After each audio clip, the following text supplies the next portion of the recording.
አደራችሁ ሀብት ባይኖራችሁ ንብረት ባይኖራችሁ ትልቅ እስኮን እንዲህ እስኮን ያላችሁ አጠብቁ። ትንሽ ነገር ካላችሁ መጋባትን እንዳትተው የምታወሩትን ነገር ተው። ሚስት እንደዚህ ባል እንደዚህ ነው ያለው እንደዚህ መድረክ አይመጥነንም።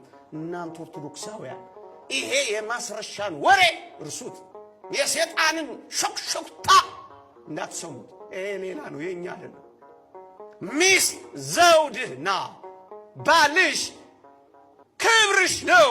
ይሄን ነው መጣም ይሄ ነው ወንጌል። እንዳትጠሉ ወጣቶች።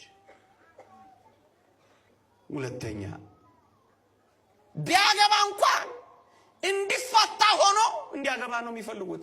ይሄን ፈላስፎቹ ኮሃቢቴሽን ይሉታል። ተካቶ መኖር ብለው ተርጉመውታል።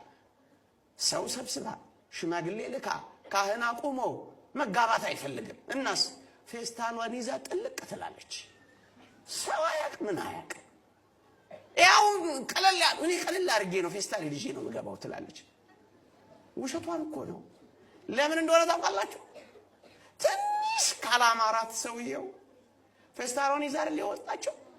ፌስታሏን ይዛ ወልቀ በሶስት ቀኑ ለምን አይሆንም? ሳራያት ምን አላላት? ምን አጨናነቃል?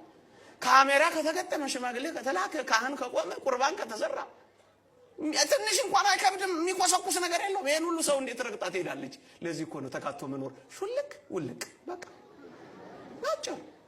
እንደዚህ እንዳታረጉት።